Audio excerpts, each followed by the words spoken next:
Hey guys and gals, welcome back to another video for you guys. And yeah, so I kind of wanted to speak on a video that I saw last night.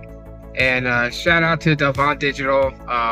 Great video, by the way, and some very good points. And the video I'm referring to is his 15-minute rant of things that he would like to come to Google Pixels that he sees the competition have. And that's like in our nature, right, as tech enthusiasts. And you have to remember that when it comes to buyers of Google Pixels, right, there's different areas of it. And the most vocal, the most, if you want to put it in context, the nitpickies, happens to be the tech enthusiast, which strangely is not that big. Of the, the graph pie, if you want to look at it like that buys pixels, but we are the most vocal. And so some of the things that he mentioned in that video that he would like to see come to Pixels, I agree with. Larger batteries, a switch up from lithium ion to silicon batteries. Honestly, I feel like that would be a great move for Pixels. I also agree that faster charging should be on the table. I mean, we're still sitting at what, 30 watt charging. I believe it's like the fastest. I think like 15 watt or 20 watt wireless charging. I think it should move up, at least, as he stated, 65 watt charging should, it should be something that that Pixels have. Since life is demanding and people are mostly on the move, right? You have all these gig works like DoorDash and Amazon Flex, Walmart Spark, like all those different ones. And so you need to top up your phone quickly. That way your phone is, has enough juice for you to actually do the work that you're going to be doing. So I do think that, faster charging needs to be something.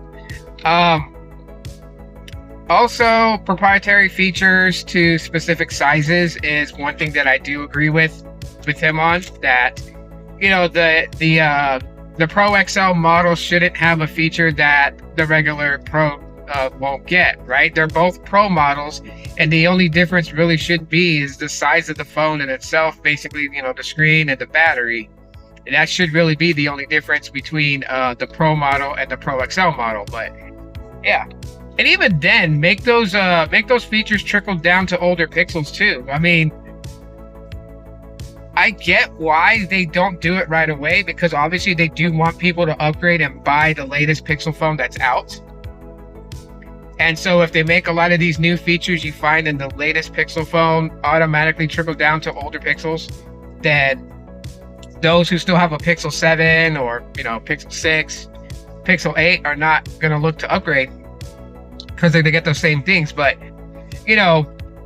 make it quicker as far as like the time to roll it to or backport it to older Pixels, instead of waiting like 3 months or whatever.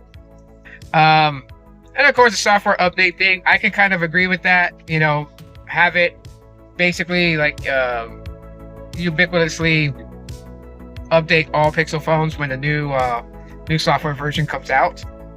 But I do understand why they do the rollout effect, and that's just because if there's like a major bug issue and the first batch of rollout acceptors get that software update and report feedback that there's a major critical bug, it allows Google chance to stop the rest of the phones from updating, fixing those bug issues before releasing a repaired version. And then, of course, sending that same software out to the ones affected by the bug. So there is a plus and a minus to why all Pixels are not updated at the same time, like how iPhones are, right? You have an iPhone, iOS 2.3 could be out today, and every iPhone that's able to run that software is going to have that update available. That's good and everything like that. And while some can point to it and be like, well, it's because Apple has better quality control. I guess so, maybe. I mean, these software updates are not just only to Pixels, they're also to other Android devices. So, I mean, The fragmentation is probably one of the things I would say is the biggest cause for these types of software rollouts. Cameras, to me, that's a subjective thing. Like for instance, there are people that will say that the Google Pixels do not record really good video compared to iPhone. There are those that say that the videos come out pretty decent. I am one of those people that say that it comes out pretty decent. It's not cinematic Steven Spielberg type video recording, and I don't need that. But other people may feel entitled to needing that type of recording. If that's the case, okay. You know, so to me, it's like a little subjective. I mean, yes, you have like different companies like OnePlus, Samsung, and maybe they got like higher, bigger camera sensors. You know, more is not always bad. But then also too, like looking at the price points. I mean, we can point out the fact that Google has lots of money, and even their parent company, Alphabet Inc., has a lot of money. But just because they have a lot of money, you know, doesn't mean that they want to spend it. And yes, we could call them greedy all we want to, but that's not really going to change our perception of things. So when it comes to things that we should have in Pixels, I mean, I agree with a lot of what he said. And go check out his video too, because it was a pretty good rant.